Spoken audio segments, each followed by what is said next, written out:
Good morning. Welcome to the Armor God Woodworks and welcome to the sanding room. This is where we do all of our finish sanding, and this is where, once our products run through and get assembled in our assembly room, we bring them in here and do some finish work on them and sand them down nice and smooth so that whenever the product leaves our shop, it's in really good shape and we can send it right back into the paint room and get it all painted up, and that eliminates a lot of work back there as well. So there's a lot of different types of sanders, and we have a lot of different types up here.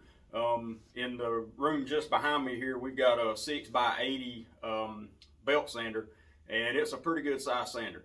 You can put any kind of belt you want on it, from 40 grit all the way up to the finest grit we have is a 220 on that one. That's more of your, rough side sanding, trying to level out the, where your doors are together, and trying to get saw curves out of side cuts and everything like that. We also have a big 36-inch drum sander that we use a pretty good bit for flattening stuff, and if we have a wider piece that we need leveled out, then we can run it through there and get it sanded in a pretty good timely manner. So anyways, right here what you see is the different kind of sanders that we have here. They're all handhelds, and they're sitting on our downdraft table. This is a downdraft table that we built here. It's got pegboard on the top, and it's also got 4 chambers down here on the bottom. It's got wastegates on it, so you can, if I'm sanding here only, I can open that wastegate and it's only sucking air down in that hole right there. If I'm using the whole table, I can open all 4 and it's downdrafting all the way through. We've got this hooked to a 3-horse dust collector. It's a 2-bag and it's a self-cleaning one, so it's a really nice unit that we picked up from Grizzly Industrial. And so anyways, getting back to talking about the sanders, there's a lot of different kind of sanders that you can get, and it kind of depends on what your project calls for as to what kind of sander you're actually going to end up using. Most of the ones we use up here are ROS, or random orbital sander, and we have different orbits on them depending on what we're doing. If we're doing rough sanding, we have a little bit higher orbit. If we're doing fine sanding, we have a little bit smaller of an orbit, and we use the 5-inch hook and loop. We do have a 6-inch PSA, and it works pretty good. The only problem that we have with it is if you sand for an extended amount of time and the underpad gets hot, then sometimes it'll sling your disc off, and it's kind of aggravating. But that really only happens like when we're doing sanding down epoxy and stuff like that. We don't really use that 6-inch PSA very much, just because it's such a harsh sander, and it's really hard to get the swirl marks out once they get in the wood. So we don't really use that one very much, but we do have it on hand just in case. And the one I'm talking about is this one. This is a Craftsman unit. We don't really use it a whole lot, but like I said, it's a good sander if you need to get through your material in a hurry and get it cleaned up and level out, like if you do a slab glue up or something and it's not exactly level. This one right here will get you down in a pretty good hurry without completely ruining the piece, but you will have to go back and get swirl marks out and stuff like that, because it really is a harsh orbit. But that's our Craftsman. It's a 6-inch PSA. Not really sure what the orbit is on it, but if I had to guess, I would say it's at least 3/16.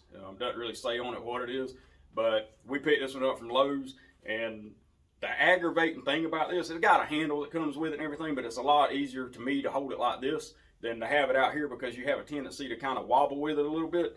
But the thing I don't like about it is it has a on-off switch, which means if it's on, it's on. If it's off, it's off. And it's hard to control what it's doing. Like if you turn it on and hit your project with the corner, then it's going to try to run out with you, or you're going to gouge it. And so that's one of the features I really don't like about these sanders. But they really do a good job, for rough sanding and trying to get something ready for these little bit better finish sanders. So that's the 6-inch PSA. And if you really need to get something down in a hurry, this is our Makita 4x21 belt sander. And this is a really good unit. And it'll handle, 40 grit up to 220 is about the finest we have on it.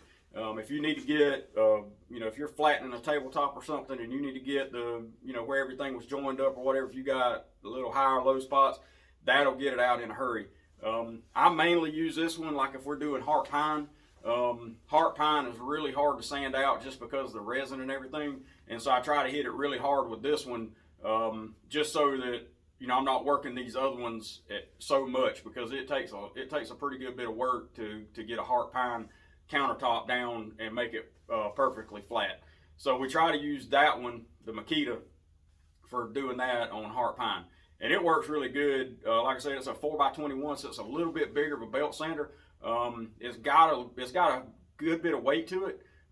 So the good thing is you can kind of hold it with one hand and it'll pull itself forward. You pull it back and you can work it across the piece and it'll kind of drive itself, but you have to hang on to it or it will get away from you. And we use it, it's got a dust bag on it right here, and that just kind of keeps the dust out of the air. And we usually wear a respirator when we're using that because it can sling a lot of dust. And that's one thing you really want to do when you're sanding. Is wear a respirator because you can, clog your nose and your lungs up and everything, and it'll make you cough for a couple of days, especially if you're allergic to heart pine like I am, and which is odd because I love working with heart pine, but I'm very allergic to it, so I always have to wear a respirator while I'm using it. So just kind of pay attention to, how the dust is flying in your shop, and, if you got a dust collector, that's great. A dust collector is not going to collect 100% of it. That's more of, it'll get the worst of it, but you're still going to have those really fine particles that are flying around in the air that you really don't pay attention to that can really make you kind of sick. Especially if you're using a real dry wood, like a poplar cabinet grate or something like that. It's going to be a really dry wood, so whenever you're sanding it, it's going to be a lot finer of a dust. So you really want to just kind of pay attention to what's around you in the air. And if you got a cloud of dust all over you, probably need to put on a respirator just to kind of, keep yourself from getting sick. But you can do whatever you want to. Whether you wear a respirator or not, it doesn't matter to me. Just, depends on how bad you want to be sick. So that's all up to you. So another sander that we have, this is a quarter sheet sander. And so it's square, which works really good for getting up in, tight corners when we're sanding our doors down and stuff. Because we do a lot of shaker style doors. So we have a lot of square corners on our stuff. And we get these right here. We've got sandpaper on these from 300 grit to 2,000 grit. So this one that's on it now is an 800 grit. That's some of the stuff, like if after we oil something, we'll go back over it with this right here and make it nice and smooth. And it gets all the little fine pieces out that these other sanders won't remove. And it's just because it's so slick.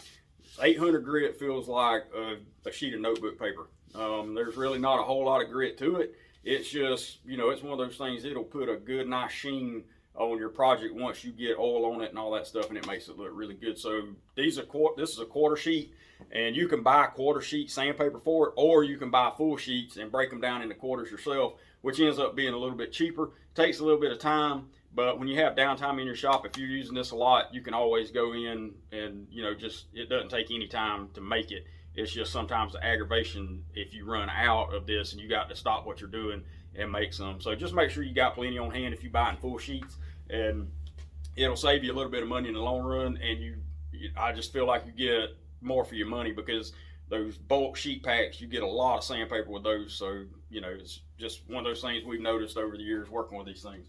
A couple of the other sanders we have, these are Air Vantage sanders, and they work really good, and they work just like the Mirka sander. The Mirka sander is about twice as much as this is. This sander right here run you about $300 to $400 depending on where you get it from. And this is a 3/16, and so it's a 3/16 ROS, which means it's got a little bit of a rougher cut, but it's not really that harsh. It's a very smooth sander for being a 3/16. It doesn't try to walk off the project with you. It doesn't try to run away with you. It's just a really awesome little tool that we got here. It's a 5-inch hook and loop, which means that it's Velcro. So you can just take these off. We usually put a 120 grit on this, and it's really easy to change the paper on it. It's better than the PSA because it'll stay on here. One thing I did notice that sanding with these, it's the same deal with the PSA with the epoxy. If you're sanding with this right here and that pad underneath, if the paper gets hot, like really, it's got to get pretty dang hot. But if it gets really, really hot, it'll actually melt the hook and loop part that's on your pad. And I've had to replace this pad because, I wasn't really paying attention, got it super hot, and I melted all the Velcro stuff that's in here, and so then I wasn't able to stick anymore. So that's one thing you want to pay attention to with these sanders right here is, you don't have to put a lot of weight on them. If you let the tool just do the work, you don't have to press down and just, get after it like that, which is a bad habit of most people that sand stuff. You think the more weight you put on it, the faster it's going to sand. The more weight you put on it, the harsher it is on your tool, and it's not good to put a lot of weight on these things. These are weighted good so that whenever you put them on the project, you can just kind of run them across and they'll do all the work for you. You just hang on to it and enjoy the ride. Now this one does have a press start on it, so whenever you press it down, it starts. When you let it off, it stops. It's just like a pneumatic sander. The one thing I like about this is your hand fits right over it, and whenever you get done, you just let off of it and it stops running. You don't have to stop and pick it up and find the off switch and make it stop that way. You just make sure that whenever you mash this button down that you're off the project, and then you put it down on it whenever it gets full speed. You never want to start these things while they're on the project, and you never want to stop them while they're on the project, because if it stops real harsh like that, it can leave swirl marks in there that you can't see until you go back and finish it, and it's like, whoops, I see where I did that now. So make sure you start it off the project, go on to the project, do what you're doing, let it off, and then come off the trigger with it. So this is a really good sander. There's good reviews on, it's just like anything else. There's good reviews and there's bad reviews. I've never had a problem with this sander. Some people say they overheat if you run them for 8 hours.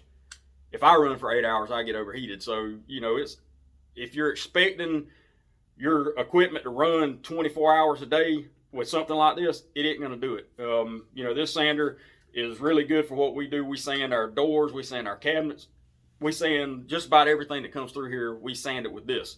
So you just, you want to make sure that you take care of your equipment, pay attention to what it's doing. If it starts getting to where it's so hot that you can't put your hand on it, it might be time to put it down. Just, let it cool off for a minute. But I've never really had that happen. I've read reviews where that did happen, but I've never had it happen. That could be, a multitude of different things, not knowing how to operate it, not paying attention to what you're doing. People just, especially if you own a shop and you got people working in there, and you get some people that they do everything they can to try to tear it up. You can tear up anything. So anyways, just keep that in mind when you're buying stuff like this. And this is, like I said, this is about $300 or $400. A Merca run you $600 to $700. Even if this thing tears up, I can replace it and without having to spend that kind of money. I'm not saying anything negative about Merca. I'm just saying that this is what we use and this is what we enjoy. I've used Merca. It's a really good sander. I don't see the difference. So, if you want to spend the extra money to get it, just say you got one, go for it. But this one right here operates the same way, and we've enjoyed it a lot. Enjoyed it so much, in fact, that we bought another one just like it. This is the 332nd, which means it's a finer grade orbit on it.